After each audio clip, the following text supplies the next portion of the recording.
Lokaremi. I am back, and as always, Nava's excited to be here, but I'm honestly so proud of myself. I didn't think I'd last this long, but the fact that I am here is a sign that we are good, yeah? So, today we have a conversation about doing it anyway. And I know there are tons of people who have talked about this. I hope my take also excites you a bit. I hope just a bit, just a tiny bit. Today I want to talk about the other side of the scale where you have some confidence because you know there's something big and beautiful and amazing that God has put on the inside of you. I have noticed everything you want to do, there's someone who has already done it. And that's not the end of that story. There are several who have done it and are doing an excellent job at it. So if you really want to do music, are you about to start counting how many people are succeeding in the music industry? It kind of feels like every niche you could exploit right now is taken. It kind of makes it difficult for someone to start from scratch and compete with the people that are already in the market. Yeah. So this is one of the challenges I had to deal with when I decided to finally do this. Now, I had three major reasons why I was hesitating when it comes to being on this platform or really just being out there talking to people. Okay, aside from the fact that it is weird, I am still finding it very weird talking like this.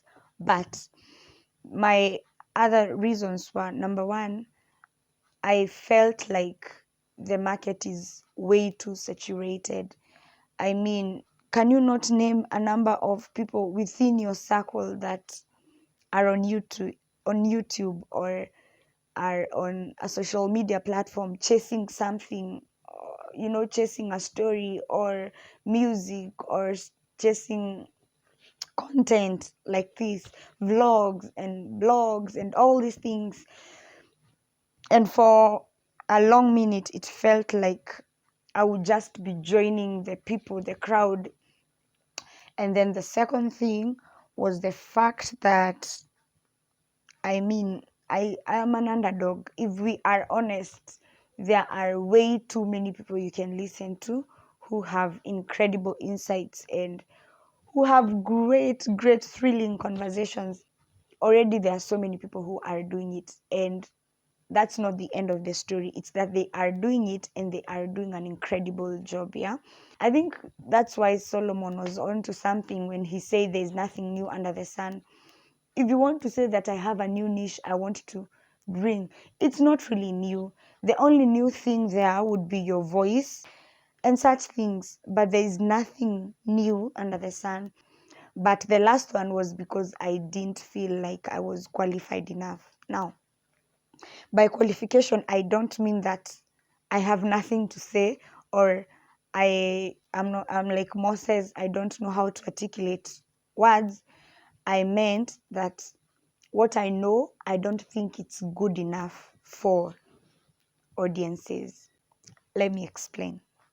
So, many times when people talk about, trying something new and pursuing this incredible career or purpose, the one thing that they keep pointing to is being underqualified, being an underdog. And I get it, honestly, because there are way too many people who are qualified to do that thing that you are doing. Some can do it way better than you with more creativity than you.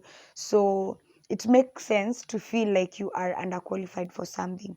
But aside from the underdog, story, there's this other side that we do not look at. The one where you have something, but you question whether it is good enough.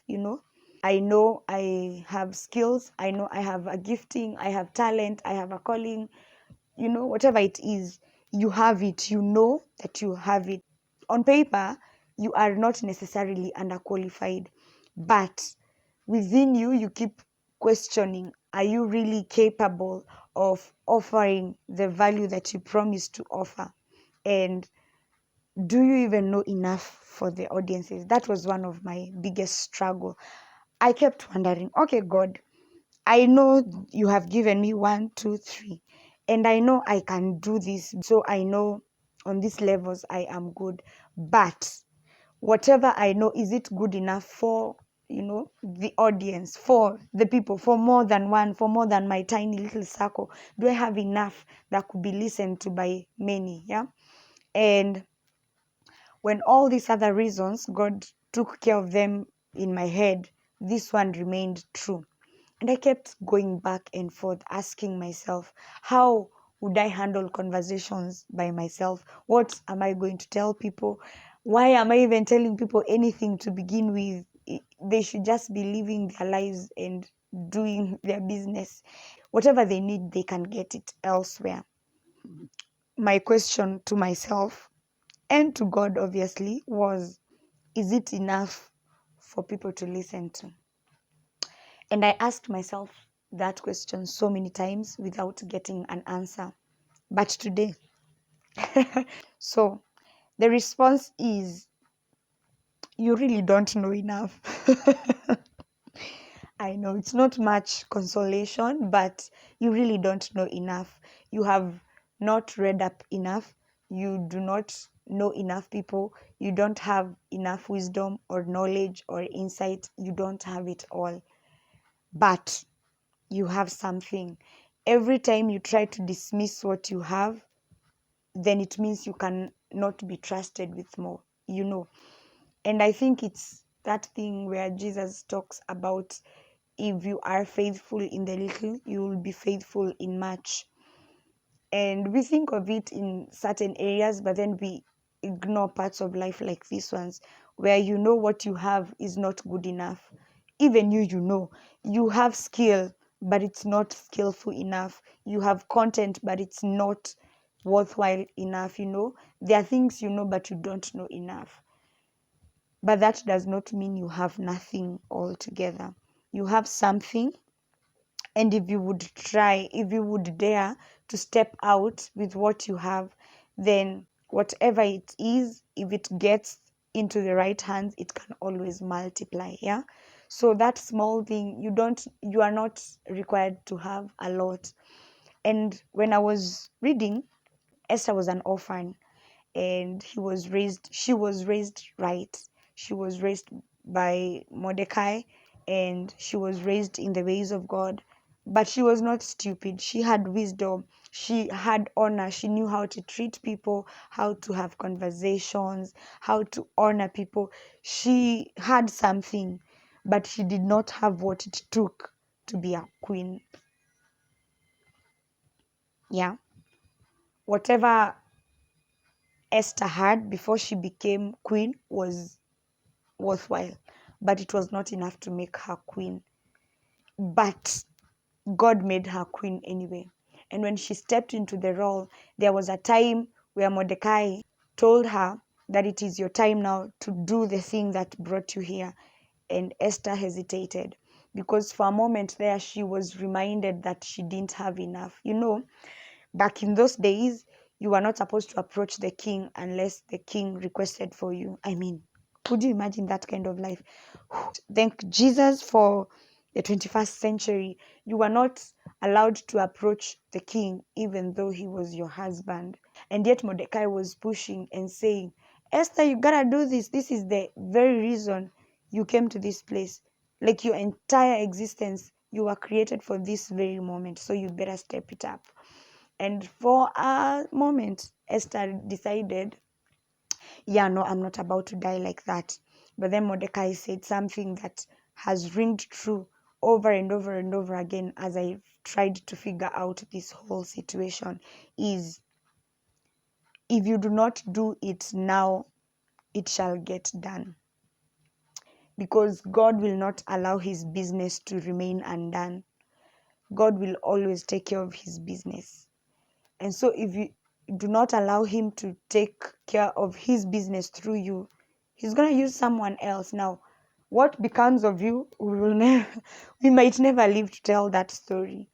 But it will be better that he uses you because you were created for that very purpose. Esther decided, I will do these things that have brought me to the palace. I will do them.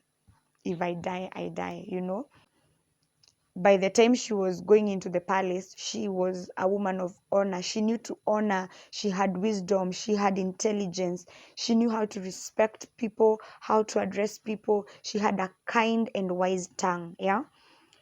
That was something, but it was not what was necessary for her to become queen. However, when now she is queen, she was able to do the task that was required of her because of the something that she had. Do you see what I mean? As in, that little thing that you have, it may not be sufficient to make you what you want to be, the purpose you're supposed to accomplish. But that's not your business. The Bible says God is the lifter of men. It is Him who elevates. So it's not your responsibility to become queen. It is your responsibility to gather the something. And when God says you have something to become queen, well, you say, be it unto me according to your word. And then you become queen. And the moment you become queen, now that's something that you gained, that's something that could not actually be substantial enough to make you queen, will be the very thing that sustains you and helps you deliver once you are seated on that throne. Then it means whatever God has given me is enough. I will need eventually to sharpen my skills and be better and learn the ways of doing things and grow and all those things. But as at now, if God says go, you go, because that's something He has put in me. It may not be enough. It may not be polished enough to make it to the places I want it to, but it is good enough to take me there. And if it's good enough, trust me, in the hands of God, it's going to be more than good enough. It's going to be the thing that makes a difference for so many. Besides, who are you to decide that whatever you know is not good enough?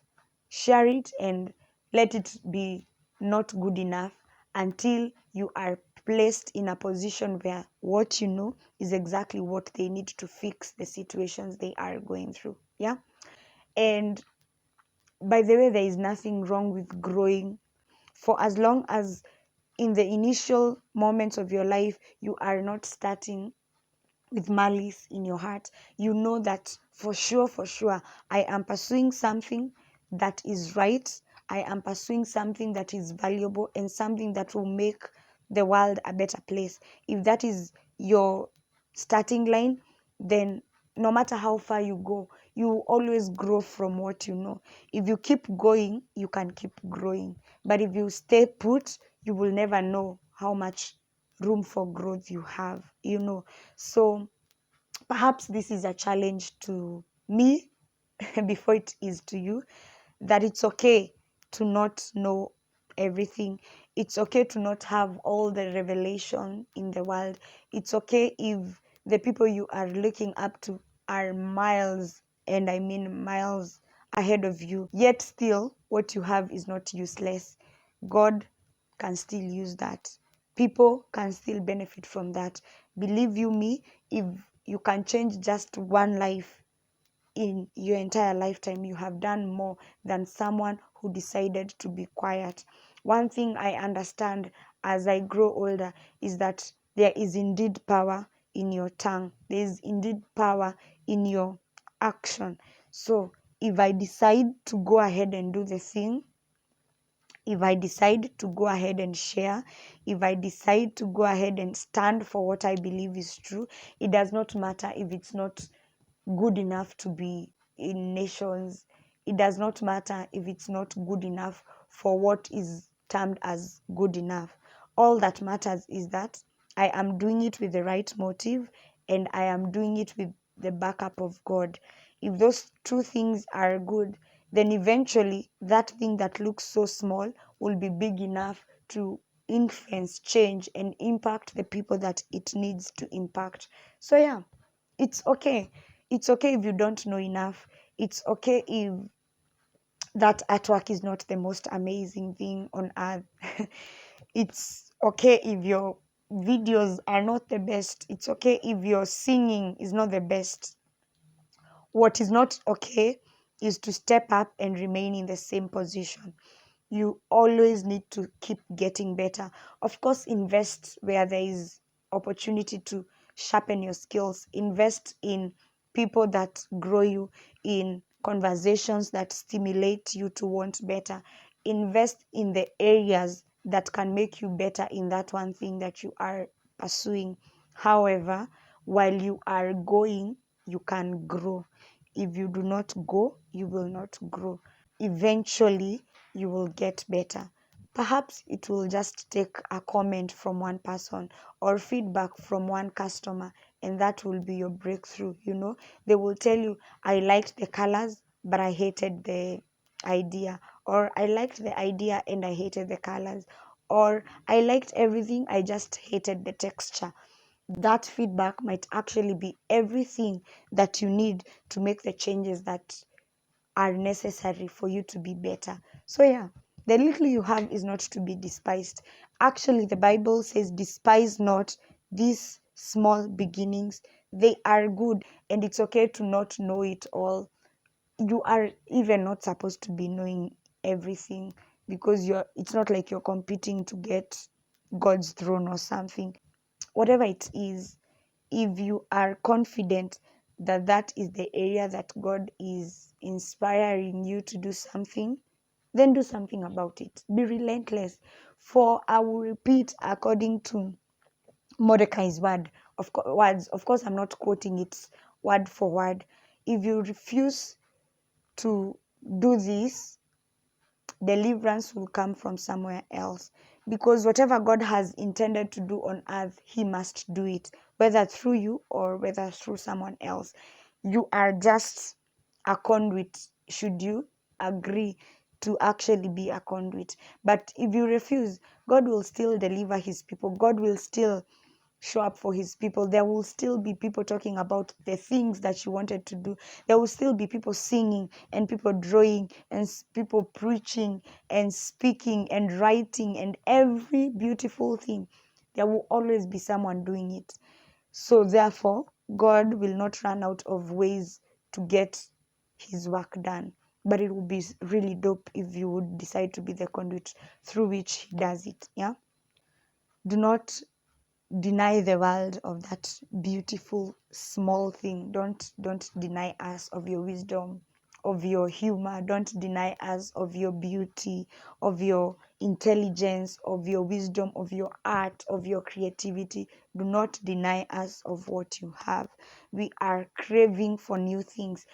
And if that is not enough, perhaps go back on the fact that everything was predetermined. Your being in this generation is intentional, because God knows you carry something that will be impactful in this generation. So it's okay. Imagine it's okay. It's okay. Whatever you have is necessary for this generation. You carry a solution, maybe not for all nations, but you do carry a solution for one or a few more, maybe 10, maybe 3.